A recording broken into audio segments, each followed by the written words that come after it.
Ed Snowden has had countless invitations all over the world to speak. He has turned down most of them. We have here in Austin now maybe 100,000+ people at the Interactive Festival who are the people who are building and creating the next generation of the internet.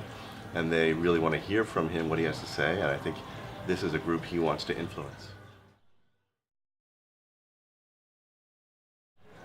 You know, the tech community has been pretty disturbed by a lot of the stories that have arisen from the archives he leaked.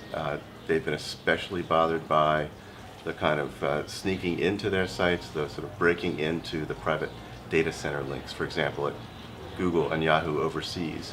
And they want to understand fully what has been happening to them, and they want to figure out what they can do about it. There are ways in which they're perfectly willing to cooperate with U.S.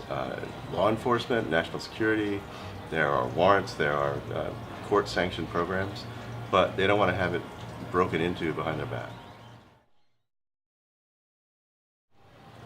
My relationship with Edward Snowden is as of a reporter to a source.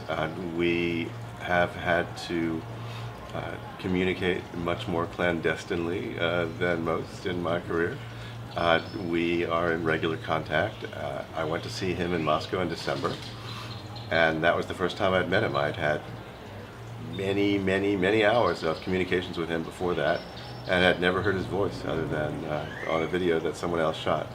Then I got to spend a couple of days with him in Moscow, and you know, we're in ongoing contact.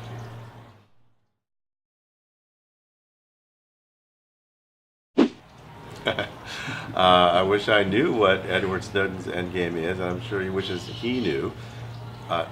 He would like to find asylum somewhere. He would like to be able to work out an understanding or an arrangement with the U.S. government that would enable him to return to this country. I have nothing to do with that. I am watching that as an observer. But most of all, what he told me in December and continues to tell me now, what I'm pretty sure he'll talk about at the big exhibition hall, is he's looking for places where there can be reform, where practices that he regards as overbroad and as overly intrusive can be changed technologically by market forces, by legislation, by international pressure.